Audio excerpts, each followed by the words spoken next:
Women get the short end of the stick, man.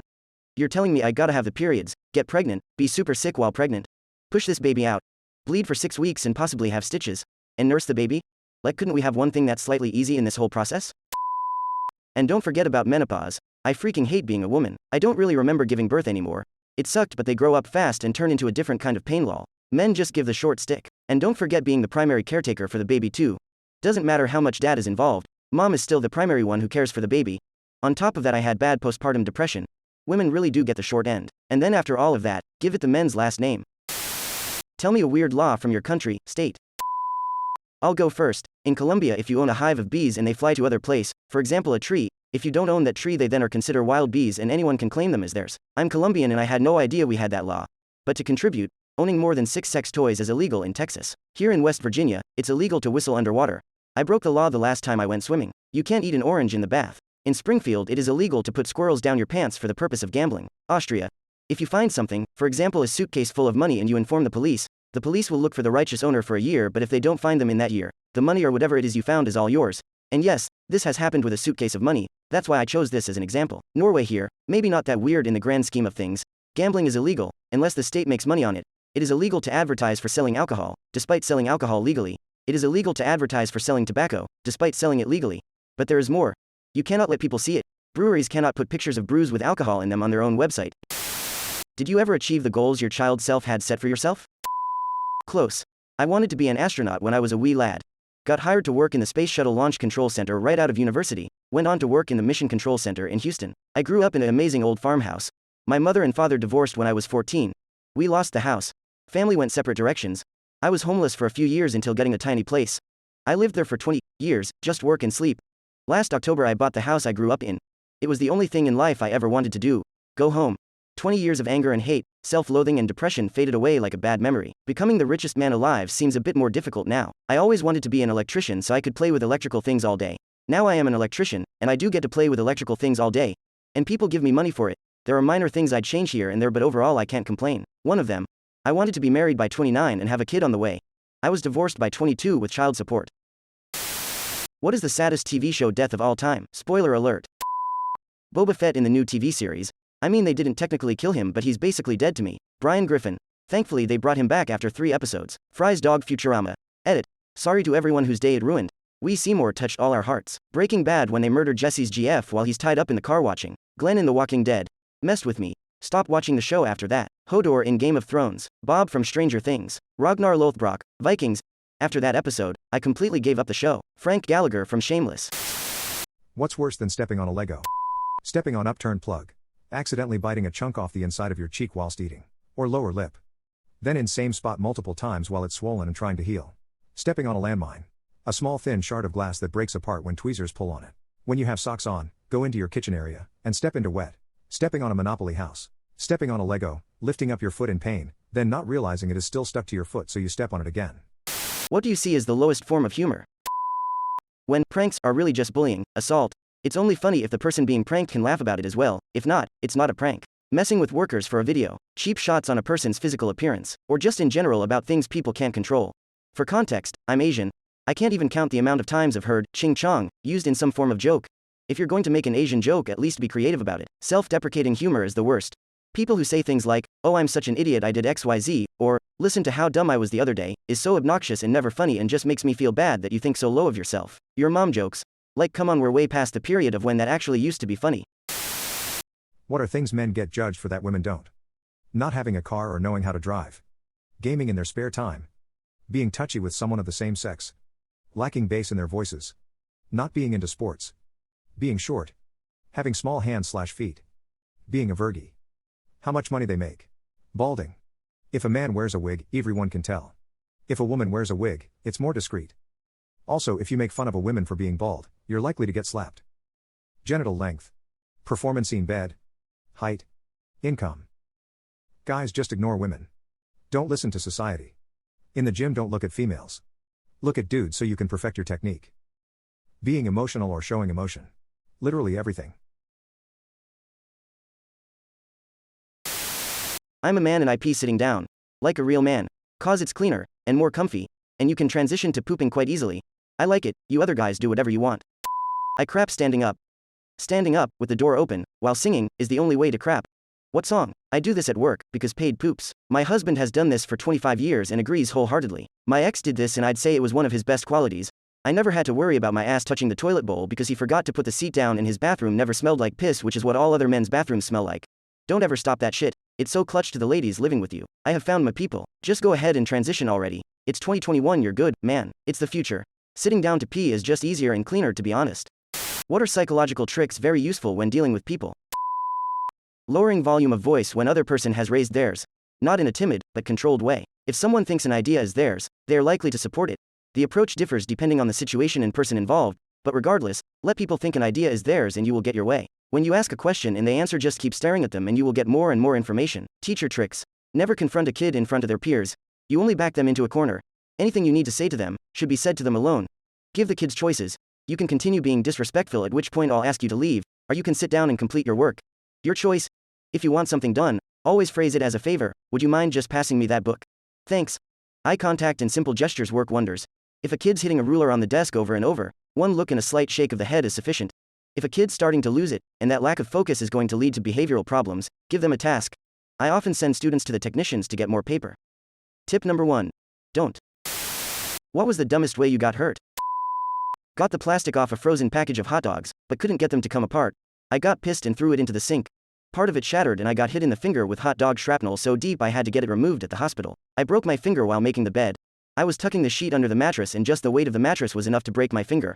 I have a connective tissue disorder, so I get hurt easily. Roof, trampoline, pool. Opened the lid of the boat where the gas tank is to check the gauge. It was nighttime. I used a lighter to see. There was fuel spilt inside the compartment. The lighter ignited the fumes and there was a small explosion. I had flash burns on my arms, chest and face. Luckily I had plenty of tequila on board to numb the pain. When I was 2 I ran face first into a brick wall and broke my nose because I wanted to know if it would hurt. I trusted her. My coworker seconds before I cut my thumb open down to the bone. Now make sure you don't put your thumb under the vegetable while you're cutting it because if it slips it'll follow through. People can have a preference, but having a steak that's well done is wrong, lol.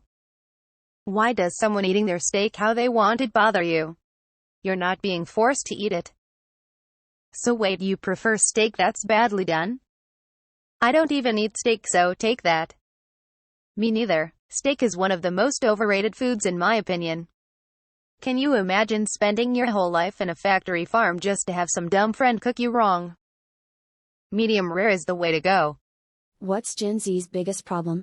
Getting offended over every little thing. Society will have collapsed by the time they're old enough to buy a house. Their rappers don't know how to enunciate. Boomers. Boomers are the biggest problems for every generation after them. Zoomers are just going to inherit the trash fire Boomers started that Gen X and Millennials couldn't put out. Best of luck, Zoomers. Sense of humor, social media dependency. Needing everyone around them approval and acceptance. Like, you're weird, Byron. That's okay, giving too much care about literally anything, and I'm a Gen Z saying that. Climate change is bound to be a big one very soon.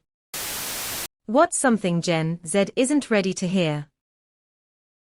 Every generation imagines itself to be more intelligent than the one that went before it, and wiser than the one that comes after it.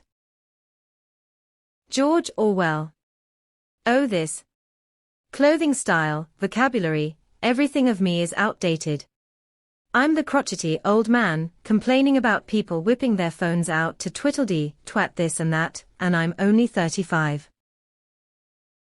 There is a difference between anxiety and being nervous. That one day you too will be outdated. Righty-tighty, lefty-loosey. The choices you make today matter. You are not invincible. What unique problems will Gen Z have to face in the future? Not being able to take a joke. Double YouTube ads. What to call the generation that comes after them? I'm not sure what the exact effects could be, but an entire generation nurtured on impending doom, suicide memes and unrealistic expectations seems like a pretty explosive experiment. The line between intellectual property will blur to the point that we won't own anything. Running out of usernames. Deepfakes, everything from Instagram to world news. Privacy. Everything is public and there's no going back. All I know is that I don't look forward to my children digging into all the bullshittery I put on the internet. How attractive would you say you are? According to grandma, I'm a 10. In reality, probably like 5 at best. I look like a movie star. Movie star sloth was from the Goonies. No idea. I'm always curious what someone's first impression of me is. My mom says any woman would be lucky to have me. So maybe a 3. Average, but for almost 40 I get a lot of people thinking I'm 30. I'll take it. I hate to brag, but I'm a solid 2. In Miami, I'm a 4. In Tallahassee, I'm a 7.5. Attractive enough for dating, but not attractive enough for hookup culture. I've been told I'm my school's hottest math major. Therefore, a solid 4 out of 10. Redditors, where does cheating in a relationship start for you? The sneaking around. The second you start plotting to do something behind my back, you're violating the trust of the relationship. If you would be unwilling to tell your partner about an interaction, then it's probably time to start thinking about what you're doing. Lies. It always starts with lies. Be it texts or snaps, if one of us have to lie or hide, it's wrong and should not happen. If you wouldn't want your partner to know, it's cheating. I wouldn't flirt with someone else in front of my partner, so I don't flirt with people when he's not around either. Watching an episode of a series we're watching together on Netflix without me. With my ex, it started with having females in my life that were friends. Thankfully, that relationship didn't last. I've never cheated in a relationship. I'd be responsible enough to end it. Simple. If they hide something from you, that is cheating. The fact that they hide it is because they know they are doing something wrong. When they find out about it, what is illegal, but people continue to do openly without consequences? Tell their employees they can't talk about their wages with coworkers. Insider trading. I see at least 3 red lights run on a daily basis. People driving while on their phone. Politicians accepting bribes. Pump and dumps. Ponzi schemes, large market manipulation and fraud. Yet we keep bailing out and supporting the financial institutions that enable, support and participate in it. I'd like to also add insider trading. On top of that, politicians trading on non-public knowledge should be illegal but isn't. Littering. Wage theft almost never gets meaningful consequences. Stealing $1 million from your employees by shorting their hours and doing other intentional labor code and other violations should be treated precisely as harshly as an employee walking out with a safe with $1 million in it. What interesting statistics do you know? If you would have started working at the beginning of the Neolithic Revolution, when agriculture was invented, earned the current median income of US citizens in every year and have never spent $1, you would still not be a billionaire today. Even a tornado can envy our lungs. Because the speed of the air we push out when we cough can reach 900 kilometers per hour. The air speed in a tornado is usually less than 200 kilometers per hour. 7% of Americans believe that chocolate milk comes from brown cows. 50% of all people are dumber than average. Let that sink in. The odds of dying in a plane crash are 1 in 11 million. While you were reading the lines above, about 12,000 lightning bolts flashed in the world, because about 200 sparkle every second. Black cats have the highest rate of euthanasia, 74.6%, and the lowest rate of adoption, 10.0%. 90% of statistics are bullish. What's the juiciest secret you know? My grandpa recently died. Grandma didn't like to get involved in finances much. I assume it was some old-fashioned thing where the man handles the money. He was a doctor and had been diligent with his saving and investing, so they've always been well off. So Grandma was looking at the finances since now she has to take care of them, and what do you know? Portfolio worth almost $7 million. Apparently Grandpa was pretty damn good at saving and investing and didn't tell anybody. I know someone whose father is also his grandfather. At least he's not his own grandpa. One of my good guy friends has been sleeping with our lab teacher for a few months now. I've seen my friend in a gay action movie. 8 of us girls spent a fun weekend in London. One cheated and had a fling with a guy, and 9 months later she had a baby. The baby is 10 years old now and looks like the London guy. I don't think her husband nor the Londoner knows the truth. I think about it every time she posts a pic of the kid on Facebook. Jet fuel doesn't melt steel beams. What are common phrases you hear from women on dating apps while dating, and how do you interpret them? Easily bored, to me, means I have no personality, but I might be in the minority there, haha. I'm a helpless romantic, equals I'm an egomaniac who loves to be spoiled without reciprocating anything. Entertain me, makes me want to throw up. You're an adult and I am not your circus monkey. Just ask, equals I'm incapable of starting or holding a conversation. Also, I'm expecting you to be attracted to me regardless of you knowing nothing about me. You should feel grateful and lucky if I respond to you, and you should treat me like I'm the best thing in the world, even though I'm also so generic of a person that I can't come up with a single novel thing about myself. I want a guy who will accept me for who I am, equals I'm a freaking nightmare, who will never accept I'm wrong and never change. Almost every single one that says, don't just say, hi, say something interesting, are not going to be very engaging in a conversation anyway. Here to make friends, I have a boyfriend or fiance, like what? That's not what a dating app is for. I've legit seen that stupid, I identify as a microwave dinner, super hot and ready in 5 minutes, well over a couple dozen times. These kind of profiles make me cringe.